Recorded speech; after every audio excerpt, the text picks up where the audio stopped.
Hey, my soul tribe, my name is Solstice. Across lifetimes, across generations, our souls creating lessons waiting to be remembered. In this QHHT session, a young native caretaker's past lifetime reveals profound wisdom about healing autoimmune conditions, understanding the purpose of aging, and mending the ancestral wounds we inherit. These answers don't come from outside. They rise from the higher self, clear and pure, beyond any psychic reading. If you feel the call to remember your own soul's wisdom, you're invited to book a free online introductory call, and you can find the link below.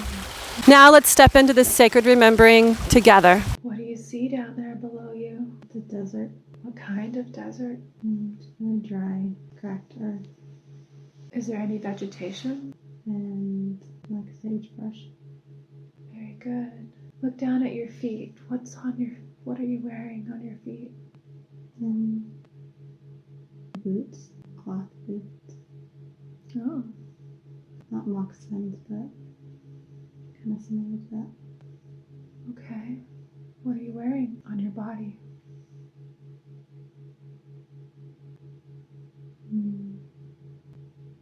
The dress. Blue and orange. Do you live near here, where you are? Yeah, yourself. Can you go to your home? What does your home look like? It's like a clay adobe. It is. Looks like a box looking made out of clay. It's like red or orange. So it's square and made out of orange clay, reddish orange clay? Okay, so do you see the front door? Okay, I'd like for you to go inside your home. What does it look like inside? It's very simple. It's like an adobe fireplace off to the side. Is there any food cooking on the fireplace? No, it's on, but there's no food cooking. And there's a rug on the ground. Is there anybody else there in the home with you? Who? It's like my girl. She looks like she's sitting at a table. What color is her skin? A light brown.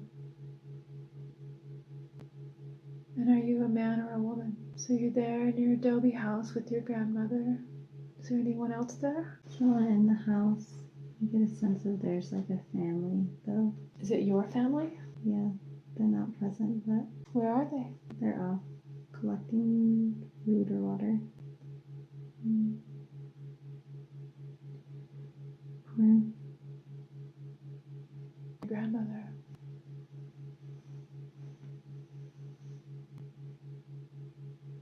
It's a bigger tribe. That sounds lovely.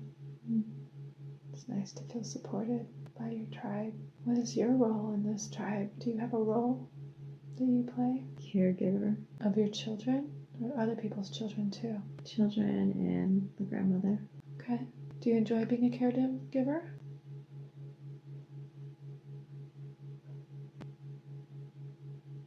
Yeah, that does sound challenging. Is there anything else important that you'd like to tell me about this scene? We need to know.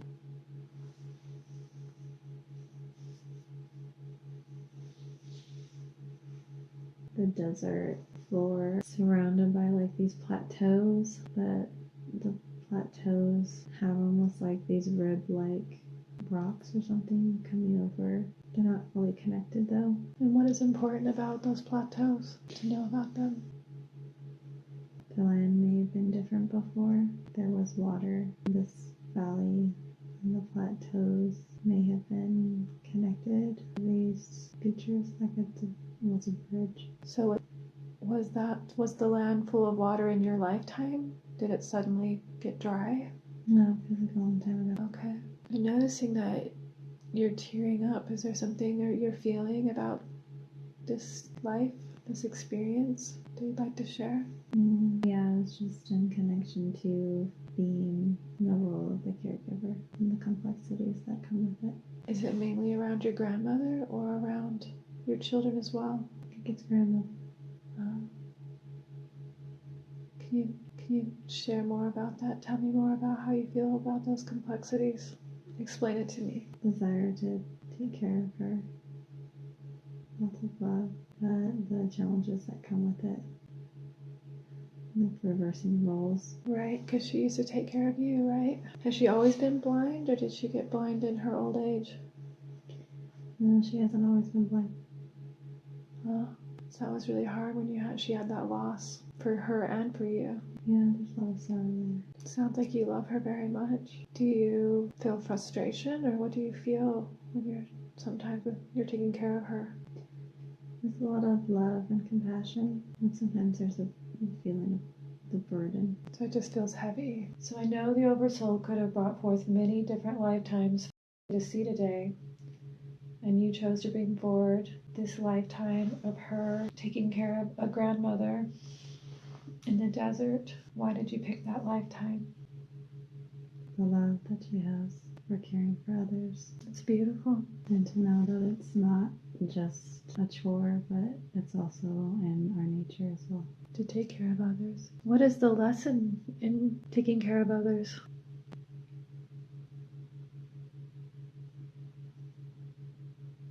How we're wired. What's the purpose? This grandmother lost her eyesight. What is the purpose in her losing a lot of her ability to just be living? She's no longer useful on the planet. She's not really living her life. She's just there, blind. What's the meaning or purpose behind that? Learning how to surrender and to no longer be in control. So when people age and they lose their independence, that just helps them to surrender. And when they're in a lot of suffering, that also helps them to surrender and let go of control. Suffering's a little different, but it's also similar in how to be grateful for the moments they do feel good. What if they don't feel good most of the time when they're older? For years and years of not being in pain and suffering, what is that about? And it's also something that they wish to experience for themselves. Why would they wish pain and suffering or being unconscious for years and years? It's a full spectrum of needing both that light and the darkness, so the vibrancy of life and joy, and then also the unconscious living or barely conscious as well, of wanting to experience the full spectrum Being unconscious? of what life has to offer. What if most of the time it's just suffering and all these little moments of joy? It seems fair. Some lifetimes are like that. Why is that? It's a combination of past experiences or what they may have experienced in the past, but also something that they choose to experience as well. So is that also why some people age well? They're all connected in that choosing how they want to experience that lifetime and in the body that they choose. So why would you want to choose? Some people at the end of their life, all they do is just sit around and watch TV and take naps and eat. There's not much real living in that. What is the point of that? What's the purpose? Going on for years like that. Sometimes there's meaning not just for that person, but also in connection to those around them. So what kind of meaning could the caretaker be? People around them be getting from that? Sometimes there can be attachments or contracts that haven't been fully fulfilled. So they might be prolonged or feel like they're prolonged, but then in essence they're actually just being met. So what kind of a contract, for example? What would be an example of one of those contracts where they have to caretake a loved one for a long time? So it would be a contract between those two people or two or more people. But what kind of contract would that be? What would be an example? It's like an agreement they have made with one another to help them to experience what they wanted to experience, like a soul contract. Okay. So it could be like a contract where they get to have a mother who has dementia and refuses to go to the bathroom, and that's part of a soul contract to help heal something between them, or for example? Sometimes it's not just about healing, it's more about what they're wanting to experience. But yes. Okay. So I wanted to know, she has such a curiosity about autoimmune diseases. She wants to know what's the core issue, or what are they stemming from? Every one of these are different, but a lot of them are similar, that there's some sort of conflict with self. So they're resisting themselves? More overly critical. So maybe kind of like self-hate then? More judgment. So they're critical and judgmental of themselves, and it creates a conflict. Yeah, on a subtle energy level. Is there anything else you want to explain about what causes autoimmune diseases? No, that's basically it. So what's the best approach to reverse an autoimmune disease? It's removing that toxicity within the mind, that harsh or critical judgments that are being placed. And how can you do that? You have to become aware of how you're talking to yourself or thinking about yourself. That seems difficult. Is there anything you suggest on how to do that? Yeah, the first step is to notice. You have to become aware of what you're saying to yourself, how you think about yourself, how you feel about yourself, how you treat yourself. And then from there you can just be kinder and gentler. It just seems like there's so many people that are very critical and judgmental of themselves, and it doesn't seem very easy to just do that. That seems too simple. Why do they have such a hard time noticing and changing that pattern? Sometimes it's the simplest things that make the biggest difference. It's hard to shift patterns that you've been functioning under, or if it's a learned behavior. Is there any technique that you would suggest for helping to shift that pattern, change those beliefs? Switching into gratitude and creating a gratitude. What's a way to really tap into that feeling of gratitude, that frequency of gratitude? I find it hard for me. Is there something I can do? I think one of the first things you can turn to is your breath. Just noticing your breath, and that helps you get more present so you can tap into gratitude. Yeah. And love. Noticing your breath and feeling grateful for that moving in and out of your lungs, the way your chest moves up and down, and how every breath allows you to keep living, and that the breath helps sustain all the functions of your body. Wow. Okay, well, I'll definitely try that. So she'd also like to know what the root cause of her thyroid. Fear of expressing herself. In what way? Is there certain situations in which she's afraid to express herself? Or all the time? In terms of going against authority or the mainstream. Okay.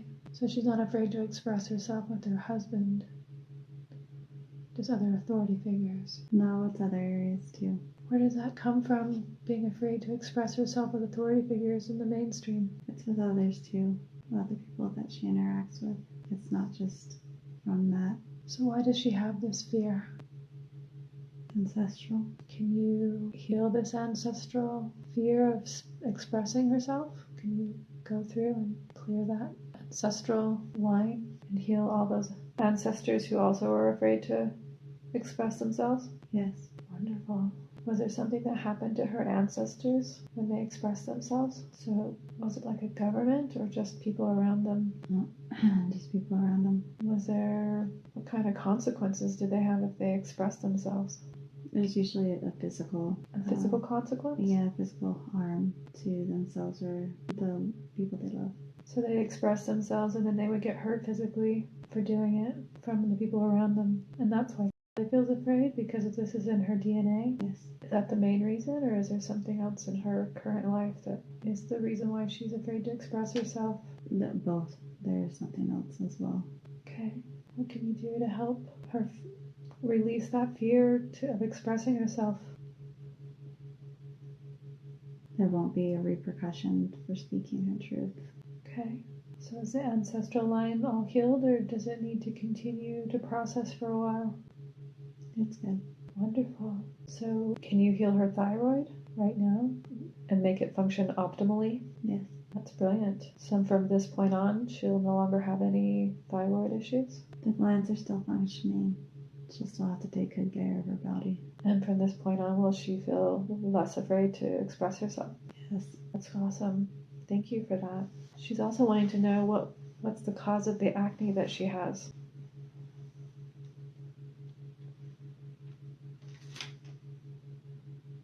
There's a fear of shining her light. What will happen if she shines her light? She feels she might be too overpowering. Is there a situation in the past where she was too overpowering?